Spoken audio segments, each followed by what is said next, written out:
Hey, what's up, guys? This is Mark, back to talk about fantasy football. So, today's Tie-Dye Tuesday.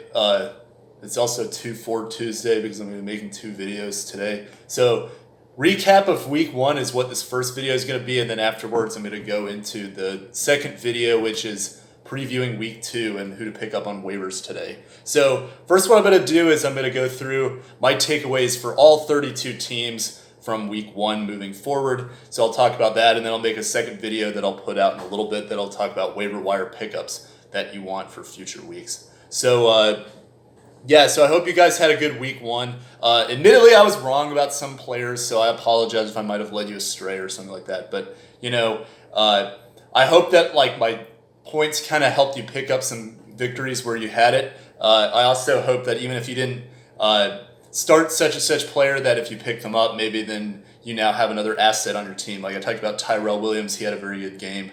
I talked about other guys like Justin Jackson. He didn't have a great game, but I think he's still got value going forward.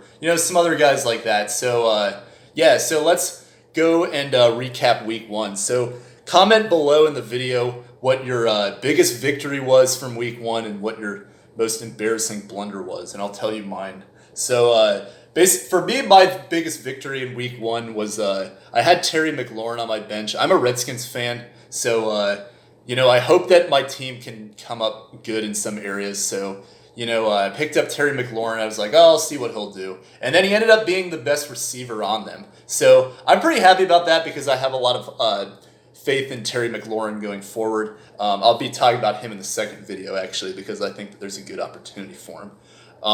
But then my biggest embarrassing blunder from the week was, it's not really my own fault, but unfortunately, I had the unfortunates of going against the guy who had Sammy Watkins, and that basically ruined my day on that for that particular team. I did not think Sammy Watkins was going to do that, man. I was so angry when I saw his stat line, 190 and 3 touchdowns or something. That's just absolutely insane. But anyway, so let's break down what I think of each of these teams and what that'll mean for moving forward for fantasy. So but comment below what your how week one went for you, and what your biggest victory and what your most embarrassing blunder was. So all right. So let's go through all the teams. Let's start with the Thursday night game, the Green Bay Packers. So my biggest takeaway on Green Bay is that you want to buy low on Devontae Adams and Aaron Jones. So, yes, they did not have good games, but you have to keep in mind they were going up against the Bears defense. A lot of people are saying that, I'm concerned with Devontae Adams because new offensive coordinator, Aaron Jones splitting touches with Jamal Williams, what's that going to look like? But you have to admit that both these players are very productive, and they both had very bad games. So I think things are going to improve for Green Bay, especially since they're going to be going up against some defenses along the lines of Oakland and Kansas City later on. So I think they'll have their opportunities to have better games. But you just have to be patient, and I think try to take advantage of those guys because with Aaron Rodgers, they're going to get their opportunity. So try to see what owners are thinking of those two players. Chicago, on the other hand, I think their offense is an absolute mess. I am very concerned with that team moving forward because the running back looks like a committee. I don't know if you could really trust David Montgomery or Tariq Cohen because Mike Davis is there. Mitch Trubisky did not look good against a Green Bay defense that is not really notoriously good. If I were in your position, I don't think I would make any rash moves to with this offense. I mean, if you have guys like Allen Robinson, hold on to him. You can drop guys like Mitch Trubisky at this point, I think. But I'm concerned about this offense moving forward, and I think you have to be as well. All right, so next game, Titans and Browns. So my takeaway with Tennessee is that Derrick Henry is now a legit running back. There was a lot of concerns from last year, and I brought this up about which Derrick Henry are we going to see for the season. We have the one from 2018 that was averaging something pathetic 4 points a game or something along those lines, and the one that just absolutely exploded with almost half his rush yards over the last 4 games this season for the whole season. And what I saw on Sunday is that this guy is now a pass catching running back. He's fast in the open field. Titans want to involve him more as the focal point of their offense. So I really like Derrick Henry moving forward on this team. So I think that if you ended up with him, I think you got lucky, because I think this is a guy that I feel more confident starting week to week now. Cleveland, they didn't have a good game, but I am not worried about that team. I think that part of the reason that they kind of just had the absolute debacle at the end is because they started losing their cool. I think that they started out competitive, and then they need to work on their discipline, which I don't think having Odell Beckham is going to help with that, because that guy is just, if Antonio Brown wasn't around, we'd be hearing about Odell all the time, because he's just as crazy. But I wouldn't panic on them. I think that Baker is going to have better games. I think Odell Beckham is going to have better games. Just understand that Tennessee is an underrated defense, and a lot of times teams tend to struggle with them unexpectedly. All right, Ravens in Miami. So I just want to use this as a bragging point kind of, but I was right about Lamar Jackson. This guy is going to be a sleeper this year. Now the biggest question is can this team score? And yes, they were going up against the Miami Dolphins, but Lamar Jackson is so dangerous. He's a threat to run the ball, and because teams know that he has an arm, he could bomb it down the field. They've got some good receivers now, like Marquise Brown. They utilize so many different running backs. I think this team is going to be a juggernaut this year. I'm really excited to kind of see what they do. So I really like Lamar Jackson moving forward, and I hope you picked him up in the mid rounds, because you will get great value out of that. I think this is looking a lot like this year's Mahomes. Not as good as Mahomes last year, but I think that kind of value in terms of where you pick him up in the draft. The Dolphins, on the other hand, man, they just look awful. They only had the ball for 20 minutes. Fitzmagic had absolutely no magic the other day. The only relevance I see on this team is that, they're going to be down in games and they're going to be throwing the ball. But Kenyon Drake his outlook looks bad, because if this team's going to fall behind like they do against a team that's generally very low scoring. They also haven't even played the Bills defense yet. They still got to play the Cowboys at some point. It's just a very murky team. I just generally would stay away from them in fantasy. All right, the next game, Atlanta Falcons and the Minnesota Vikings. So my takeaway with Atlanta is that you don't want to give up on Devonta Freeman yet. So he did not have a good game. He only had 3 points in PPR, which is a very low percentage when you're factoring in the receptions as well. But I think the thing with this team is that they fell behind by so much early. The run game was not working for them because they're facing Minnesota, which is a very good run defense. So they kind of and knowing that Freeman is coming back from a pretty serious injury last year, I think they kind of when they fell behind, they're just well, let's just use a committee. Let's use Quadri Olson a little bit, and Ito Smith, try to get some of these other guys involved. I think Devonta Freeman is going to have better games than this, and I think that I wouldn't buy him, because I do want to see another game to see if that backfield is going to be a committee again, but I wouldn't give up on him as if he's one of your running backs that you took. I would maybe give him a chance next week, even though they do have Philadelphia. But I think that team does have a better chance of utilizing Freeman more effectively in the next game. Minnesota. So there's a lot of people panicking about their receivers right now, because Kirk Cousins only attempted 10 passes. Stephon Diggs had a bad game. Thielen had a touchdown, but he also didn't have a lot of receptions.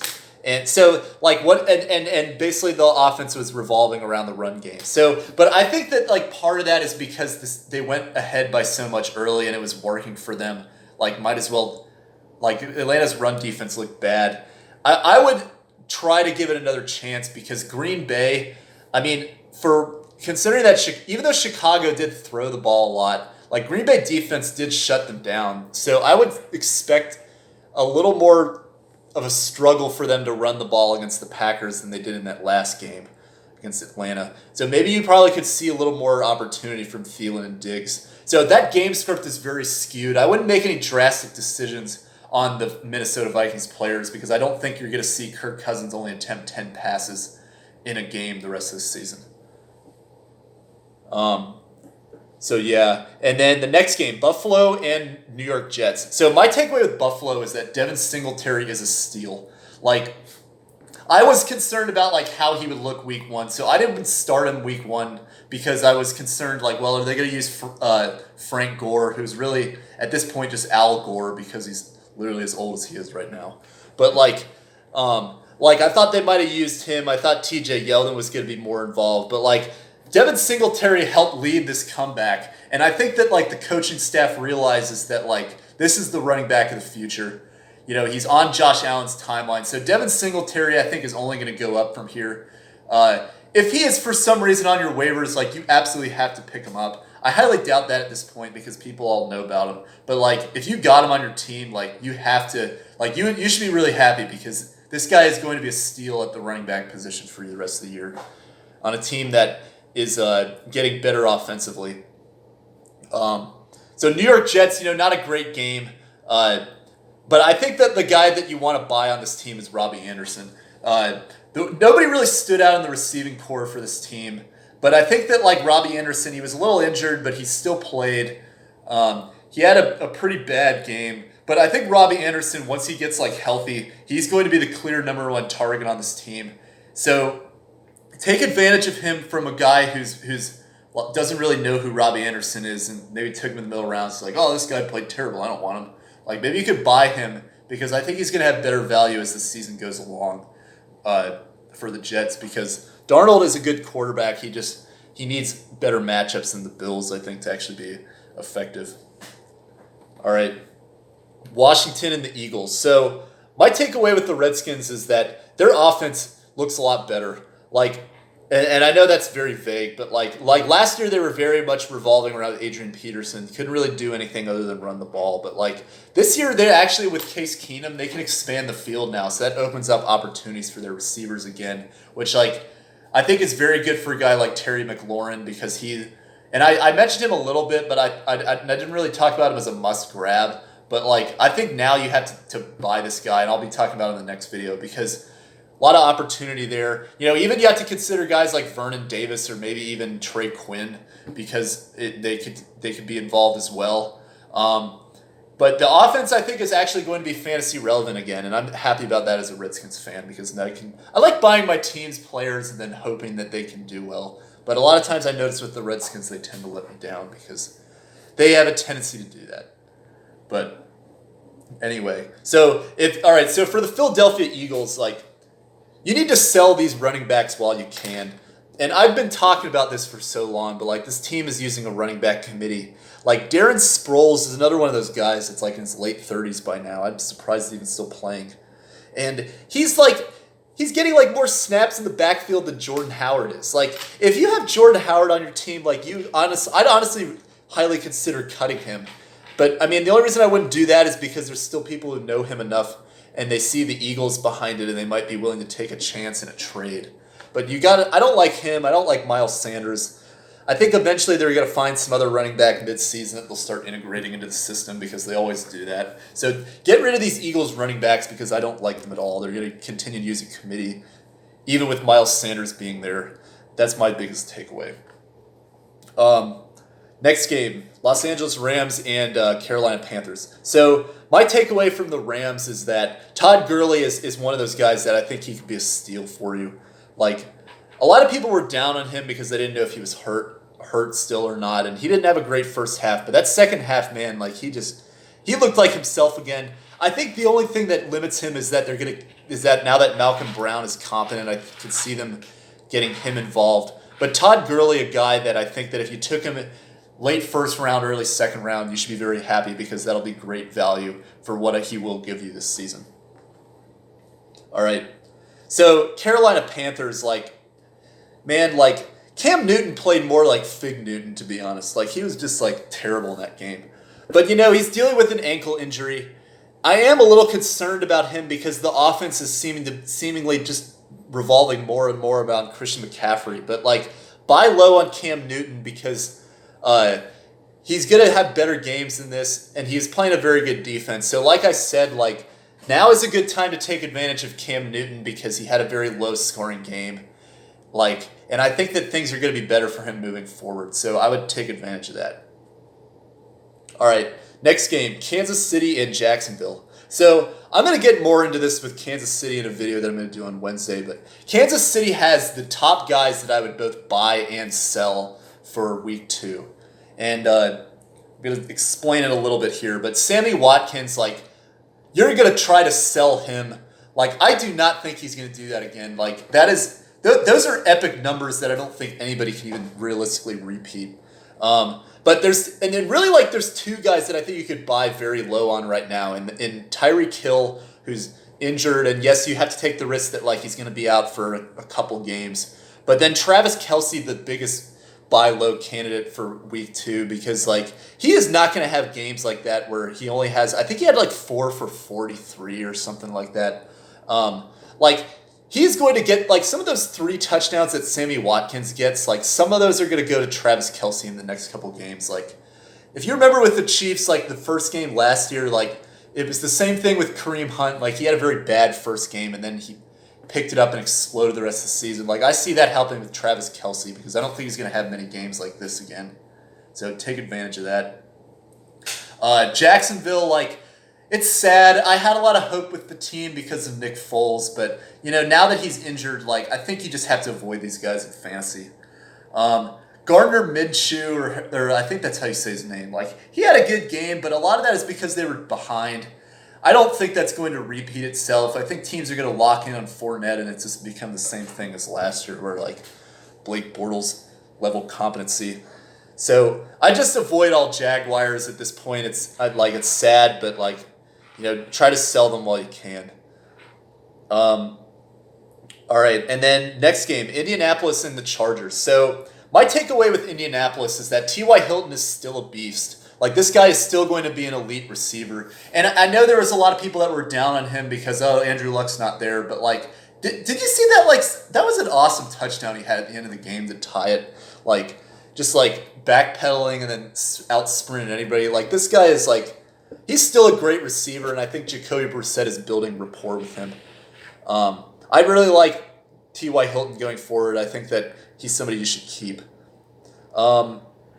My biggest takeaway from the Chargers, and yes, I was high on this guy, and I might have led you astray, but don't give up on Justin Jackson just yet. Austin Eckler had an amazing game. I did not expect him to do that. But I think that, compared to Austin Eckler that we've been seeing, I don't see that replicating all season. Austin Eckler is 5'7" and 170 or something.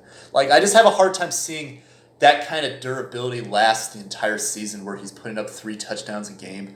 I think that some of those are eventually going to go to Justin Jackson. So if you have Justin Jackson, I wouldn't start him again, but just keep him on your bench. He could have better games, I think, moving forward.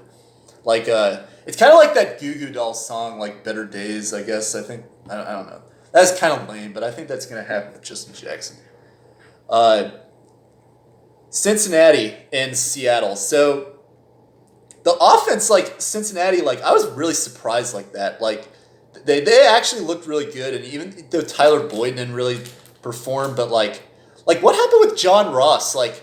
For once, he's not actually looking like Rick Ross out there, and he's actually playing well. So I was really surprised with that. But I have my concerns with John Ross moving forward. But I think that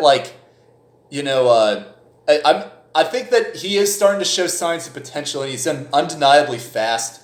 I think that this is positive signs for Cincinnati's offense. My biggest concern, though, is now without Joe Mixon, they're going to have somebody step up in the run game other than Gio Bernard, who's kind of getting a little older. But anyway, my biggest point on Seattle is this is another guy that I'm telling you need to sell high on right now. Tyler Lockett, 1 catch, 44 yards and a touchdown. People who didn't actually pay attention to the game, they're going to see his high point total and the fact that he did so well last year. And if you remember, I was telling you, this guy's touchdown to catch ratio was inflated last year. He's not going to repeat it again in 2019. He's lucky he even caught a touchdown, let alone a catch. Try to sell this guy now while you can, because if you can't do that against the Bengals, anything better than this, I have serious doubts about you moving forward. So sell Tyler Lockett. That's my biggest takeaway for the Seahawks. All right, for the Giants, man, that defense looks bad. I mean, yes, they're playing the Cowboys, which is a good offense, but like, you need to like get so the receivers on that team. Like at first, I only thought that Sterling Shepard would be there, but guys like Benny Fowler, Cody Lattimore, they look like they're going to be good as well. I would also recommend Wade Gallman, especially if you have Saquon Barkley, because he's shown now that he can be competent in this offense as well. And frankly, they're going to be behind by so much. I think Gallman will just get production in garbage time. Dallas, a dangerous offense. Like I think that they're going to be a good offense, but like another guy that you want to sell now is Jason Witten. Like it's amazing he caught a touchdown in that game, but like I think the guy that you'd rather have at tight end, and I've been saying this, is Blake Jarwin. Overall a better player and a younger player. Jason Witten, I think they only gave him that touchdown as just like a celebratory, like, hey, he's back kind of thing. But like I don't see the consistency being there the whole season. I would try to sell Jason Witten if you have him on your roster. Detroit and Arizona. So I'm very concerned about Kerryon Johnson. A lot of split touches with C.J. Anderson against a run defense that is not very good, or at least was not very good last year. Like C.J. Anderson getting the ball a lot. Kerryon Johnson even really not even catching the ball a lot. Like, and then they're incorporating like some of their backup running backs into the system as well, like J.D. McKissick on pass plays. Like, I'm just very concerned with him. Like, I think that, like, I don't want to say sell right now because he's so talented and you probably took him really high, but I'm very concerned with Kerryon Johnson moving forward, especially as a 3-down back like people say he could be. Arizona. So my takeaway is, like, I'm still not convinced that fourth quarter is going to be what this team looks like. I honestly think a lot of it was that Detroit kind of was like, we blew them out in the first 3 quarters. Like, let's just take our foot off the gas and like relax, which I think, granted that's unlikely, but like, I think that like, I'm still a little worried about Arizona moving forward, especially their next game. They've got Baltimore, which is a much better defense. So I'm cautious about this team. Like, I don't think that fourth quarter explosion is how it's going to be the rest of the season. But then again, I could be wrong. So I really want to see another game to kind of get more of a gauge on these fantasy players is my takeaway. San Francisco. So you might want to consider this defense actually, because they got Nick Bosa, good talent. Richard Sherman looked a lot better. Actually did a very good job on their receivers, like kind of kept them out of the end zone. But then part of that is because they had Jameis Winston as their opponent. Was just, man, it looked bad. But but I think this defense might actually be improved. Potential stream against Cincinnati, maybe, but like I don't know. I'm not there yet, but I'd keep an eye on them, is what I'm saying. Also, another takeaway that I'll get into later is that their wide receiver 1 position is wide open on that team. I personally like Deebo Samuel of that group the most, but I'll talk about that more in the second video. All right, my takeaway with Tampa Bay is that, like, Jameis Winston literally is like hurting the rest of the value of his team. Like, just terrible play. Like, that second pick six that was just a horrible throw. Like, he's literally looking like Rick Jameis at this point. Like, it's just like so bad, man. Like, I'm concerned about this team's fantasy outlook moving forward as long as that guy's operating the helm against a defense that maybe San Francisco's better, but like, man, Jameis Winston has some very bad games sometimes, and that was evident yesterday or on Sunday. Another team I'm very concerned about is Pittsburgh. New England game. Like, New England is a good defense, but like I don't know if it's a great defense, but just like the total inability to move the ball. And my sample size of this offense since AB, they took AB out of that second to last game of the year when they're trying to make the playoffs against, I believe, the Bengals. I'm trying to remember that exactly who they were playing, but their offense kind of looked worse in that last game when AB was out. And then now you factor in this game, and I'm just very concerned with this offense. I think they'll get it together, but concerning to me, and especially James Conner, splitting the backfield that much with Jalen Samuels, that was very much out of the ordinary for me. So New England, like this offense looks scary. They're going to be good, but I still don't think it's going to be a consistent offense. So hold on to the players for one more week because they're playing the Dolphins next week, and that's just only going to make their value go up. But some of these guys like really start like taking offers to sell them because like you don't know like if like Philip Dorsett is going to have that type of game again. Josh Gordon might not have that type of game again. Like start selling these players, see what you can get. All right, so then the Monday night games, Houston. So my takeaway is that like Deshaun Watson and DeAndre Hopkins, like that is looking like the best wide receiver quarterback combo right there. Like those guys are in total sync right now. Like and that team is dangerous. Like I really like that offense. The only thing is their defense like just is looking like worse and worse. Like I mean, yes, they're playing New Orleans, but like I like Houston right now as that team to win the division. I think Houston, I would expect them to kind of continue the offense that they were displayed last year. New Orleans, my big takeaway is that like you can confidently play both Latavius Murray and Kamara. Both of them played very well. I think they can coexist together in that offense, kind of like Mark Ingram when he was there. So I like Murray and Kamara as a running back tandem moving forward. I think that's I like both those plays. Obviously, Kamara I think is going to get the better backfield share, but Murray looked good as well. So I'm curious to see how things go with him moving forward. Last game takeaway: Denver and Oakland. Like man, like Denver is just like since Peyton Manning retired, like things have just gone downhill. Like they're getting blown out by Oakland. They did do a little better at the end, but like my takeaway is that like Cortland Sutton, I'm starting to have a little more confidence in because I had concerns about him. He didn't like produce very well with his time that we had the number one receiver position available to him last year. But Joe Flacco has better rapport with him than Keenum did, and I think that now you can maybe start to consider Sutton as a guy that you want to start incorporating into your lineups. But I want to see one more game to kind of know that. They're playing the Bears next week, so that'll really kind of be a litmus test for me. And then Oakland, I already talked about this, like get Tyrell Williams if he's on waivers. That should be your number one priority if he's there. But like the offense actually looked really good without AB. And I think like part of that is that Denver's defense is overrated. But Tyrell Williams looked good. Darren Waller looked pretty good to me as well. So I like this offense moving forward. They showed me that they can still be competent without AB. And yeah. So that's my takeaway on all these teams. And then now the next video I'm going to post, I'm going to talk about the waiver wires and who you want to be watching out for. So yeah, let me know what you think and comment below if you have any questions. All right. Thanks, guys. Bye.